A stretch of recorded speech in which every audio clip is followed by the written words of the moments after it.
All right, to me, we can roll anytime. Okay. Hey, everyone. Welcome to Film Fight, a film analysis podcast where we take two movies with a similar story or plot and see which one is better and why. I'm your host, Zack, and I'm here with my co-hosts, television director and artist, Amber Hollinger. How are you, Amber? I'm well, Zack. Thank you. Thank you for asking. Thank you for pausing to ask. You're welcome. Let me answer. I can't believe that happened. We're changing things up. Sound engineer and post-production guru, Steve Walter. How's it going, Steve? Great. Awesome. Looking forward to it. Same.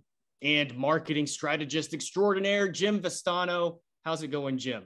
It's going great. Can't wait for this discussion.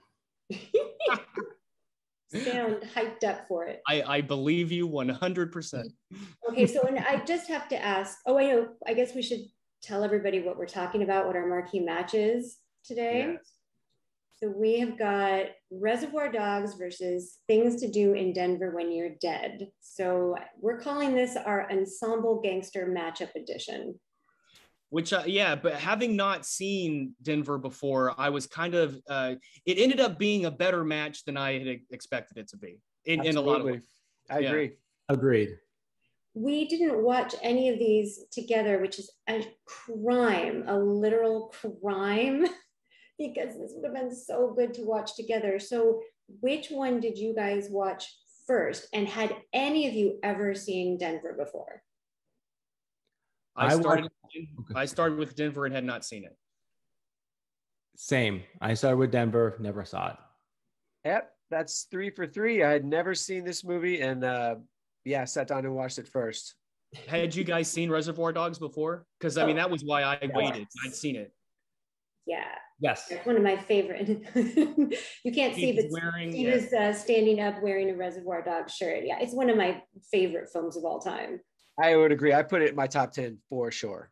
1000%, along with Pulp Fiction, if you're going to just go Tarantino favorites. But holy Mick moly, we're going to try to keep this down. We were talking about this before we pressed the record button. We're going to try to keep this down to an hour because we could spend 5 hours alone on just the language choice used in Things to Do in Denver When You're Dead. Yeah, which was maybe there was a bunch of things I have to talk about with that movie, but that was maybe the biggest thing that took me out of it, just because I'm sitting here thinking, is give it a name something people say? Why don't you give it a name, Zach? Give it a name. Give it a name. I'll give it a name. Yeah, crap. It was crap. No. I was thinking to myself, like, am I missing something? Is this like an East Coast thing or is it like a Midwestern thing? And I've spent my entire life and never heard anybody ever say that unless they were actually talking about a thing that they wanted to name.